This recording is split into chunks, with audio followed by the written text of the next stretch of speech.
অঙ্গনওয়াড়ি কেন্দ্রের ভেতরে ঝাঁ চকচকে টাইলস, শিশুরা সেখানে আসছে, খেলাধুলা করছে, কিন্তু সম্পূর্ণ পৃথক চিত্র অঙ্গনওয়াড়ি কেন্দ্রের বহির্ভাগের। স্কুলের সামনে জমে রয়েছে নোংরা জল, সেই জল পেরিয়ে স্কুলে যাতায়াত করতে হচ্ছে পড়ুয়াদের। অর্থাৎ অঙ্গনওয়াড়ি কেন্দ্রের বাইরের চিত্র দেখে বোঝা যায় যে কিভাবে শিশুরা আসবে সেখানে। এদিকে প্রায় 6 মাস ধরে বন্ধ মিড ডে মিলের রান্নাঘর, পড়ুয়াদের জন্য মিড ডে মিলের খাবার রান্না করা হচ্ছে রাঁধুনিদের বাড়িতে।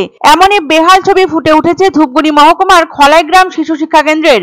গত কয়েকদিন ধরে ভারী বৃষ্টিপাত জারি রয়েছে গোটা উত্তরবঙ্গ জুড়ে। লাগাতার বৃষ্টিতে জলমগ্ন হয়ে রয়েছে বিভিন্ন এলাকা। ধূপগুড়ি মহকুমার খলাইগ্রাম এলাকার একটি অঙ্গনওয়াড়ি কেন্দ্র এবং শিশু শিক্ষা কেন্দ্রের সামনে জমে রয়েছে নোংরা জল। প্রায় 1 হাঁটু সমান নোংরা জল পাড়িয়ে এসে অস্বাস্থ্যকর পরিবেশে হচ্ছে শিশু শিক্ষা কেন্দ্রের পঠন পাঠন। একাধিকবার স্কুলের তরফ থেকে জানানো হয়েছে প্রশাসনকে, তবে সমস্যার কোনরূপ সমাধান হয়নি বলে অভিযোগ জানান স্কুলের ভারপ্রাপ্ত শিক্ষিকা। পাশাপাশি প্রায় 6 মাস ধরে অত্যন্ত বেহাল দশা মিড ডে মিলের রান্নাঘরের। রান্নাঘরটি পুরোপুরি ভেঙে গিয়েছে, জঙ্গলে আচ্ছাদিত হয়েছে তার চারিপাশ। শিশু শিক্ষা কেন্দ্রের পড়ুয়াদের জন্য মিড ডে মিলের রান্না হচ্ছে রাঁধুনিদের বাড়িতে। এই বিষয়টি সম্পর্কে ইতিমধ্যেই অবগত করানো হয়েছে মিড ডে মিলের ইনচার্জকে, কিন্তু সুরাহা কিছুই হয়নি। এইভাবে অস্বাস্থ্যকর পরিবেশের মধ্য দিয়ে চলছে ধূপগুড়ি মহকুমা খলাইগ্রাম এলাকার শিশু শিক্ষা কেন্দ্র।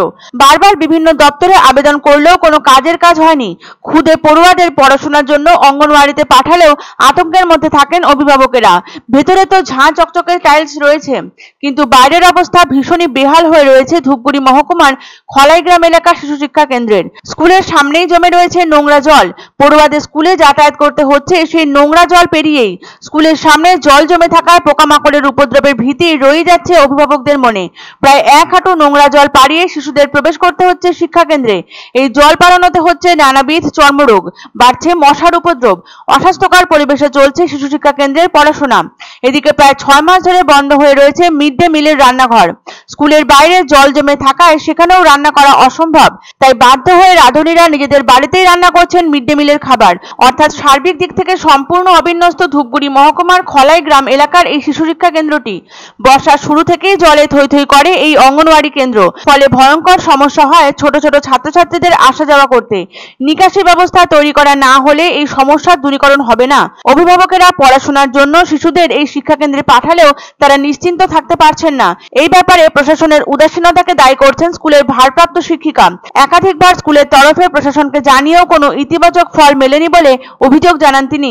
স্কুল একটা সামনে আমাদের সেন্টার, খুবই অসুবিধা হয় বাচ্চাদের। কোনো বাচ্চারা আমরা নিজে বড়দেরই আসতে অসুবিধা হয়, তো বারবার জানানোর পর কিন্তু রাস্তাটার জন্যই সমস্যা, খুব অসুবিধা। ওই যে মায়ের কোলে উঠে আসে, নতুবা রাস্তার ওই পারের গুলা খুব একটা বেশি আসতে পারে না ওই রাস্তা। এইটাই জল টল, এইটাই বর্ষার দিনে এইটি অসুবিধা। আর সমস্যার জন্য তো যে ওইটুকু এখন করবে, পাকা করে দিবে অঞ্চল থেকে, আমাদের এই অ্যাকাউন্টে টাকা আছে, এর থেকে ওই বাথরুম যাওয়া অবধি, ঘরটা অবধি এইটুকু করা হবে। সমস্যা অনেক দিন থেকেই চলছে।